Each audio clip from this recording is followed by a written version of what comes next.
Welcome to part 2 of the greatest of all time.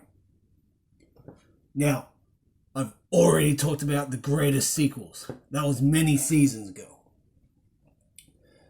I don't have to repeat myself, though history does. So, they'll be listed, and the big 4 sequels of all time will be listed. So, I left off with a cliffhanger. What are the greatest paranormal possession films?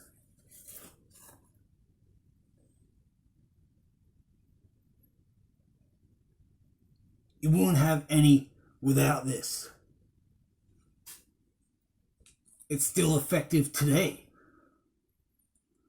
You know, all those ones that claim to be the scariest since or the most frightening, they're not. That still is. It's not overrated. The third one's overrated. The second one's underrated. I like it. It's crazy. Which is what a good sequel is.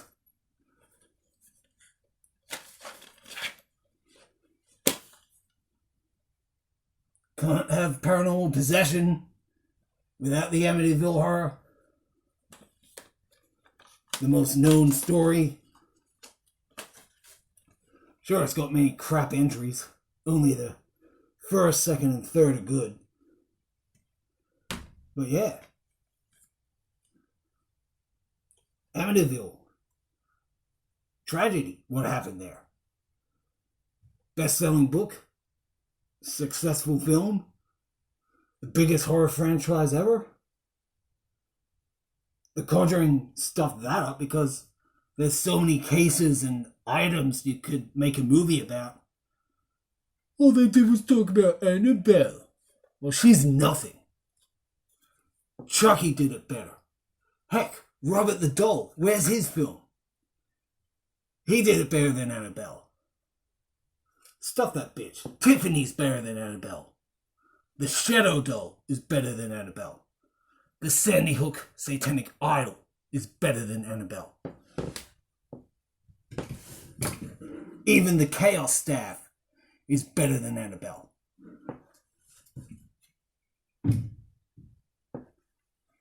Yes, it's the Chaos Staff because there's a little fan story going on with all that. The Havoc Staff was destroyed.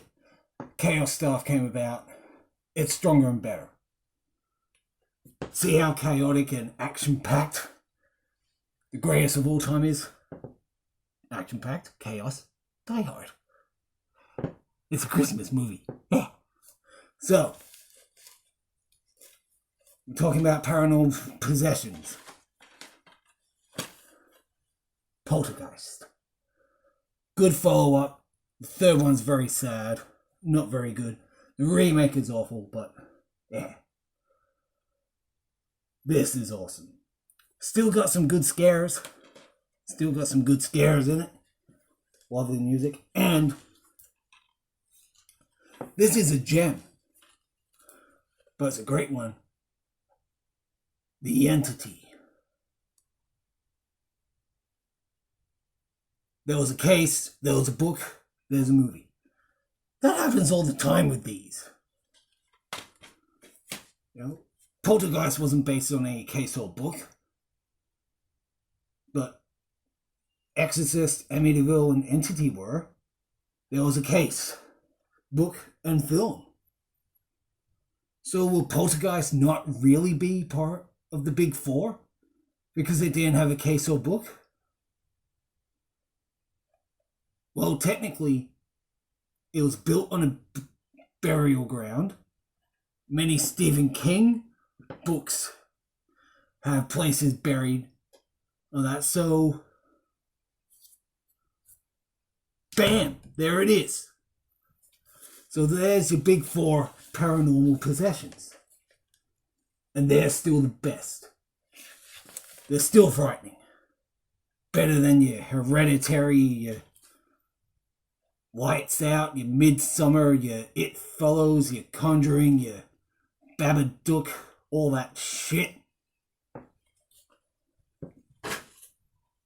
What about the big 4 slashers. Well, that's easy. Michael Myers. There's only 5 good Halloween movies. The original, Halloween 2, Halloween 3, The Return, and H2O. The rest are crap. Even the not so good ones, 5, Curse, they're better than the others. Leatherface. He was before Michael. He's the first mask-wearing slasher. He's there. Freddy. Can't skip out on Freddy. And of course, Jason. We got his hockey mask in part 3. The bag, pillowcase in part 2. Unique. Cool. But yeah, the hockey mask. Sure, we got Harry Warden. We've got Ghostface. We got Chucky. But, you know, the big 4, Leatherface, Michael, Freddy, Jason. Now, what about monsters?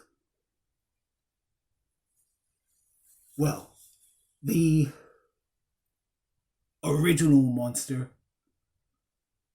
Godzilla. Then King Kong. Who else in that monster thing? We could put Bruce in there. I mean, there's the beast of 20,000 fathoms. Many monsters from Clash of the Titans, but yeah, the big 4 of monsters. That's sort of hard to render out. Like, you know, the big 4 of the Universal monsters: Dracula, Frankenstein, the Wolfman, the Mummy. Then yeah, you got the Invisible Man, you got the Creature. But yeah, what about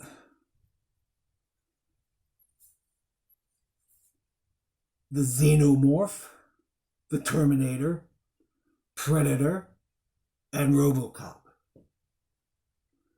Yeah, they're the big 4 sci-fi monsters because, well, RoboCop is not really a monster, but he's not really human. So, but he does fit in there. Because that film is fairly bloody and frightening. You know who else is the greatest of all time? Ross Robinson. He gave us Korn, Fear Factory, Slipknot. You know, gave us one of Sepultura's greatest albums, Roots. You know, he's awesome. You want to know a great female director?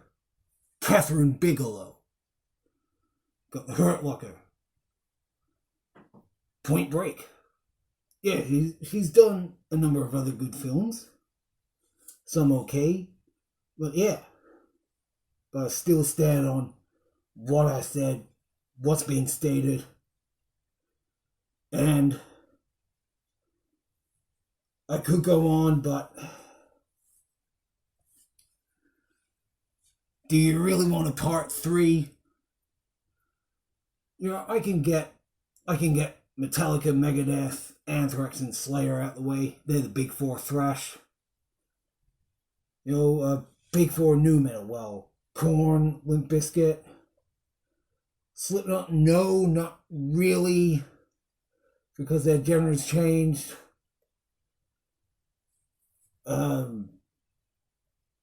Same with Linkin Park, so they can't really be in there. You know, System's always put in there, no. Mudvayne is no. Cold Chamber, essentially, like, you could put them in there because they were in before the Knot. So, yeah. Korn, Chamber, Bizkit. Like, there is a third one in there, like, you can put the Knot because Self-titled is sort of, but I was not. Big four industrial bands, well, Ministry, Fear Factory, Rammstein, KMFDM. Then, of course, yeah, you got Skinny Puppy, you got 9 Inch Nails. So,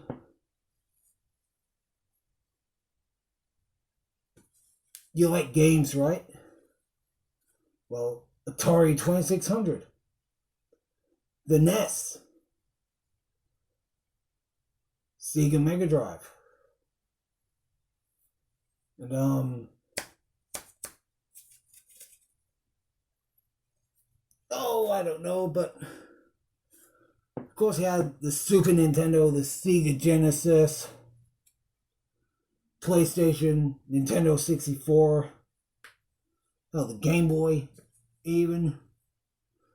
Now you got, well, yeah, Xbox. Now you got the Xbox Series X, PS5, the Wii, the Switch. Big four video games. Well, Zelda, Super Mario Brothers, Mortal Kombat, Sonic.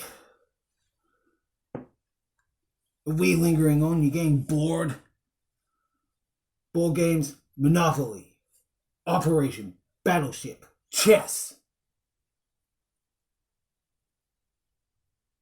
That's, well, I did say I'll name the greatest sequels. Big four superhero movies, well, Superman, Batman, Spider-Man.